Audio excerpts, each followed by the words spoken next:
2000 candidats de classe de 3e surtout frappent aux portes des établissements professionnels et techniques publics. À la faveur d'un concours, ils ont planché ce matin sur des épreuves écrites dans les matières scientifiques. Cabrel Guillain, Lemami, Jean-Pierre Moussoua. Organisé par le ministère de l'Éducation nationale, de l'enseignement technique et professionnel, ces concours d'entrée en seconde technique première année de l'École nationale de commerce et première année de cycle professionnel de lycée technique visent à promouvoir l'excellence et à inciter les élèves à s'intéresser aux matières technologiques. Le ministère de l'Éducation nationale, de l'enseignement technique et professionnel organise deux concours. Le concours d'entrée en seconde technique et en première année de l'École nationale de commerce. Également, un autre concours d'entrée en première année des cycles professionnels des lycées techniques.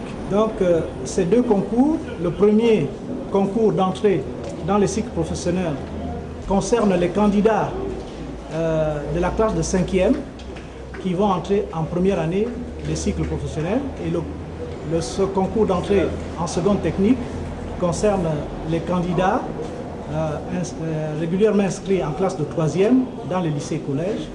Voilà. Et donc ce sont ces élèves qui seront admis, qui seront accueillis l'année prochaine dans les cycles professionnels, également dans les cycles seconde technique et en première année de l'École nationale de commerce.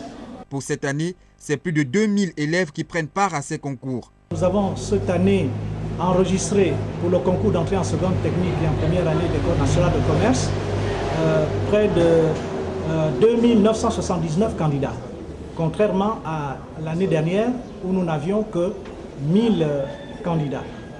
Et pour le concours d'entrée dans les cycles professionnels, nous avons enregistré 641 candidats contre 200 l'année dernière.